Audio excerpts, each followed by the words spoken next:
साथियों, एक माहौल बनाया जा रहा है देश में जो हम बार बार सुनते हैं कि एक जहर घोला जा रहा है या नफरत का माहौल पैदा किया जा रहा है। कोई पहली बार नहीं हो रहा, ये होता आया है, लेकिन यह पहली बार हो रहा है कि एक सरकार खुद नफरत फैलाने में अपनी भागीदारी, बड़ी सक्रिय भागीदारी निभा रही है। यह इस देश के लिए ही नहीं, आने वाली पीढ़ियों के लिए भी बहुत बड़ा खतरा साबित हो रहा है। एक पिक्चर आई है कश्मीर फाइल्स के नाम से, मैंने नहीं देखी, लेकिन जो राजनीतिक विमर्श उस पिक्चर के आसपास जो पैदा किया जा रहा है, उस विमर्श को देखकर मुझे लगा कि आज हमें एक संवाद करना चाहिए आपस में। जो कश्मीर में हुआ या जो हो रहा है और होता आया है, उसका भी एक इतिहास है। उसमें कुछ माइलस्टोन्स हैं, कुछ महत्वपूर्ण तारीखें हैं, कुछ ऐसे हादसे हैं जिसकी वजह से कश्मीर एक बहुत दर्दनाक दौर से गुजरा। कश्मीरी पंडितों के साथ जो वहां हुआ उसको नकारा नहीं जा सकता। तो कोई भी राजनीतिक विमर्श, इंग्लिश में जिसको कहते हैं कि डिनायल, उस पर तो नहीं स्थापित किया जा सकता, लेकिन फिर उस त्रासदी को आप कश्मीर के ही मुसलमानों के साथ जोड़ दें या हिंदुस्तान के मुसलमानों के साथ जोड़ दें और उनको, मैं एक और अंग्रेजी का शब्द ले रहा हूं, डिमोनाइज करने की कोशिश की कि साहब इनकी वजह से कश्मीरी पंडितों के साथ ये हुआ, वो मुझे लगता है बहुत बड़ा अपराध है। क्या मुसलमान नहीं मारे गए कश्मीर में? क्या मुसलमानों ने अपने पंडित साथियों को, पड़ोसियों को बचाने का कोई कोशिश नहीं की होगी? क्या ये सब सच नहीं है? क्या सिखों को बचाने की कोशिश नहीं की? आज भी जो 6-7-8 हजार कश्मीरी वहां रह रहे हैं पंडित, अपने ही इलाकों में रह रहे हैं, तो उनको कहीं ना कहीं संबंध तो ठीक होंगे मुसलमानों के साथ, तभी आपस में जी रहे हैं इकट्ठे। आप उन संबंधों को भी बिगाड़ रहे हैं और आने वाले सालों में जो सपना हम सबका है कि कश्मीरी पंडितों को वापस अपने अपने इलाकों में भेजा जाए, उस सपने को आपने आज तोड़ दिया। इस तरह का राजनीतिक विमर्श जो आप पैदा कर रहे हैं, उससे कहा जाता है कि आधा सच झूठ से भी कहीं ज्यादा खतरनाक होता है। तो जो इस प्रचार के माध्यम से किया जा रहा है, वो आधा सच फैलाया जा रहा है। और वो आधा सच क्यों फैलाया जा रहा है? वो इसलिए फैलाया जा रहा है कि नफरत का एक माहौल पैदा किया जा सके। जिस चीज के लिए, जिन वाकयों के लिए, जिन हादसों के लिए, जिस त्रासदी के लिए आप सीधे सीधे पाकिस्तान का नाम ले सकते हैं, क्यों नहीं लेते? क्यों आप कश्मीर में जो एक बड़ी मुश्किल से जख्म भरे जा रहे हों, कई सरकारों ने उसमें मेहनत की कि उन जख्मों को भरा जाए, उन जख्मों को आप ना केवल कुरेद रहे हो, आप फिर से हिंदू वर्सेस मुस्लिम पैदा करना की कोशिश कर रहे हो कश्मीर में। आखिर आपकी क्या नीयत है? एक कश्मीर को आप पूरे देश में एक शोकेस बनाकर प्रस्तुत करना चाहते हो और पूरे देश में एक नफरत का माहौल पैदा कर रहे हो। ये एक पाप है, अपराध से कहीं ज्यादा अधिक। रूबिया सईद का जब अपहरण हुआ, 1989 की बात है, किसकी सरकार थी? विश्वनाथ प्रताप सिंह की सरकार थी। कौन थे उसमें गृह मंत्री? मुफ्ती मोहम्मद सईद, डॉक्टर रूबिया सईद के पिता थे। फारूक अब्दुल्ला मुख्यमंत्री थे कश्मीर के। यह तथ्य बड़ा महत्वपूर्ण है। फारूक अब्दुल्ला बिल्कुल खिलाफ थे कि आतंकवादियों की जो मांग है 5 आतंकवादियों को रिहा करने की, उनके साथियों को रिहा करने की, वो उस मांग के खिलाफ थे कि इसको नहीं मानना चाहिए। किसने उनको डराया, धमकाया और वो मांग मनाई? केंद्र सरकार के 2 मंत्री, 2 प्रतिनिधि केंद्र सरकार के, आरिफ मोहम्मद खान साहब जो आजकल भारतीय जनता पार्टी के गवर्नर हैं केरला में, और इंदर कुमार गुजराल साहब। ये दोनों उस वक्त मंत्री थे। इन्होंने जाकर फारूक अब्दुल्ला साहब को डराया। फारूक अब्दुल्ला साहब फिर भी नहीं माने, लेकिन आपने 5 आतंकवादी रिहा किए। ये बड़ा महत्वपूर्ण तथ्य है इतिहास का। वो ये ऐसा माइलस्टोन है कश्मीर के इतिहास का, जिसके बाद से कश्मीर के पंडितों पर या कश्मीर के मुसलमानों पर या कश्मीर के सिखों पर जो आतंकवादियों ने हत्याओं का दौर एक शुरू कर दिया, ये यहां से शुरू हो। तब सरकार विश्वनाथ प्रताप सिंह की समर्थन देने वाली भारतीय जनता पार्टी, क्या किया भारतीय जनता पार्टी? क्या समर्थन वापस लिया? बिल्कुल नहीं। क्या कोई आवाज उठाई? नहीं। आवाज किसने उठाई? आवाज उठाई राजीव गांधी ने। संसद का घेराव किया और तब जाकर पहली बार उनकी मांग मानी गई और कश्मीर में आर्मी गई और फ्लैग मार्च हुआ। ये एक ऐतिहासिक तथ्य है कि भारतीय जनता पार्टी नदारद थी, जबकि सरकार का वो बाहर से समर्थन दे रही थी। चलिए, समर्थन वापस नहीं लिया आपने, आपकी कोई लालच या मजबूरी रही होगी। आपने क्या किया उस वक्त? क्यों 5 आतंकवादी रिहा हुए? क्यों आपने आर्मी भेजने के लिए एक आवाज नहीं उठाई? बड़ा अजीब लगता है तुलना करना, लेकिन तुलना करना आवश्यक हो गया। 27 फरवरी 1991 जब सैफुद्दीन सोज साहब की बिटिया नाहिदा का अपहरण हुआ, उस वक्त प्रधानमंत्री थे चंद्रशेखर और समर्थन था कांग्रेस का। बाहर से समर्थन कांग्रेस दे रही थी चंद्रशेखर सरकार को। चंद्रशेखर सरकार ने आतंकवादियों की मांग मानने से इनकार कर दिया। उन पर दबाव आया, दबाव आतंकवादियों की तरफ से आया। एक और अपहरण कर दिया डॉक्टर शबनम लोन का।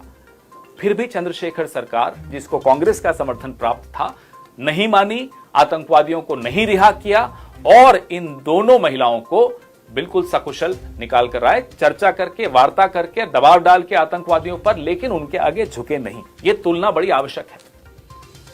बीजेपी तब भी नदारद थी, बीजेपी उस वक्त भी नदारद थी जब सैफुद्दीन सोज साहब के वक्त थी और उससे पहले मुफ्ती मोहम्मद सईद साहब की बिटिया के वक्त थी। बीजेपी का कोई उसमें रोल नहीं था। तो अब आप आ जाते हैं और हिंदू मुसलमान करने के लिए एक पूरी व्यूह रचना बनाते हैं।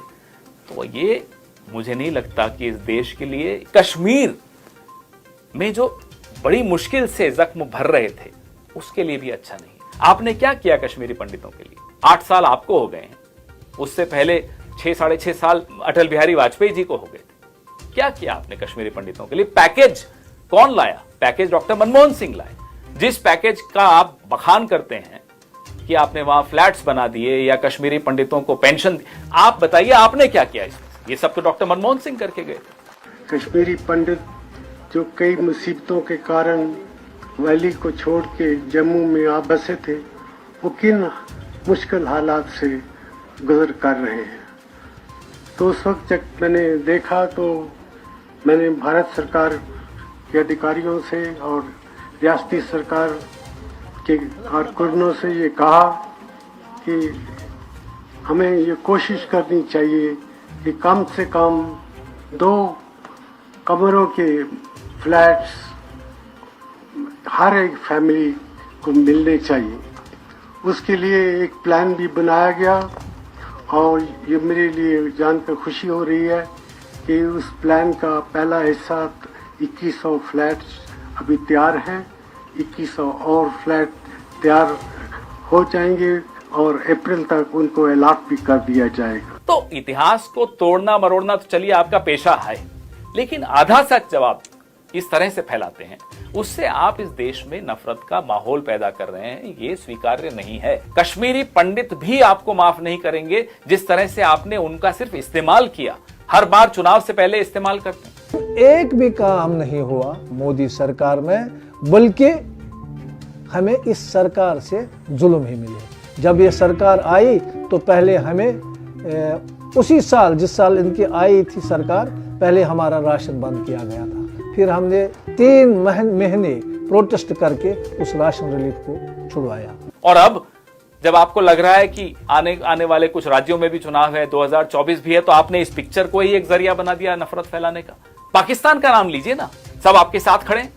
पाकिस्तान का क्या रोल उस वक्त रहा पंजाब में आतंकवाद फैलाने का, या कश्मीर में उस वक्त उसी समय ये दोनों चीजें हो रही थी। चलिए, हमसे आप कुछ नहीं सीखना चाहते। अटल जी जब कश्मीरियत, इंसानियत और जमहूरियत की बात करते थे तो उन्होंने भी शायद थोड़ा प्रयास जरूर किया होगा कि जख्मों को भरें। आपने उस प्रयास को भी अंडू कर दिया है। उसके ठीक विपरीत जाकर आप फिर से जख्म फैला रहे हैं, फिर से आप नफरत फैला रहे हैं। इसका खामियाजा आपको भी भुगतना पड़ेगा, पूरे देश को भी भुगतना पड़ेगा, लेकिन आने वाली कई पीढ़ियों को भुगतना पड़ेगा। चुनाव जीतने के लिए आप कुछ भी कर गुजरेंगे। मुझे उम्मीद है शायद आप अगर जागते हैं 18 घंटे तो यही सवाल आपको जगा के रखते होंगे। पुलवामा में आरडीएक्स कैसे पहुंचा? क्यों डीएसपी दविंदर सिंह को बिल्कुल जाने दिया गया? क्लीन चिट, गायब, कोई इंक्वायरी नहीं। क्यों? किसका क्या रोल था? उनकी वो कठपुतलियों के धागे किसके हाथ में थे? ये सब सवाल भी देश आपसे जानना चाहता है। तो आप पिक्चर देखनी चाहिए, सबको देखनी चाहिए, सच बाहर आना चाहिए। इसमें किसी को कहीं कोई गुरेज नहीं होना चाहिए, लेकिन पूरा सच सामने आना चाहिए। और उस सच के पीछे की जो मंशा है वह भी सबके सामने स्पष्ट होनी चाहिए। नफरत फैलाना बिल्कुल मुझे नहीं लगता कि किसी को भी मंजूर होगा। कश्मीरी पंडितों के साथ जुल्म हुआ है। हमें मारा, हमें घसीटा गया, हमें वहाँ नारे लगते थे कि आप कश्मीर छोड़ दो। कश्मीर में कश्मीरी मुसलमान जो हिंदुस्तानी हैं उनको भी मारा गया, वो नहीं दिखाया गया है फिल्म में। और जो सिख मारे गए हैं वहाँ, मिलिटेंसी की वजह से उसको नहीं फिल्म में जोड़ा गया है। मुझे लगता है कि इस तरीके की यदि पिक्चरें बनेंगे वो एक दूरियां पैदा करेंगे, उधर से भी तो इधर से भी।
हाँ, जब आप क्लियर करेंगे मैं तब शुरू करूंगा।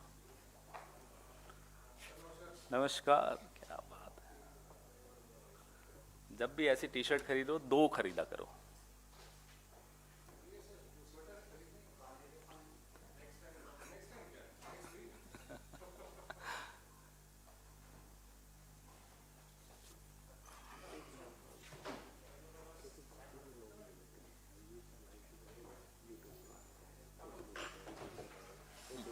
ठीक बात है, ठीक बात है। आइए,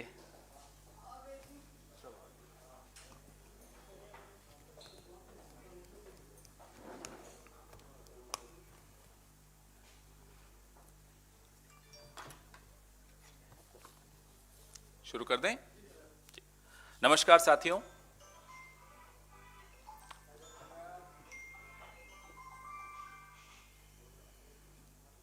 मोदी सरकार द्वारा राफेल डील में भ्रष्टाचार, रिश्वत और मिलीभगत को दफनाने के लिए एक ऑपरेशन कवर अप चल रहा है और वो फिर से उजागर भी हो रहा है। भाजपा सरकार ने राष्ट्रीय सुरक्षा को बलिदान कर दिया। जो हमारी भारतीय वायुसेना के हित, उनको खतरे में डाला और देश के खजाने को हजारों करोड़ रुपए का नुकसान करवाया। पिछले 5 वर्षों में संदिग्ध राफेल डील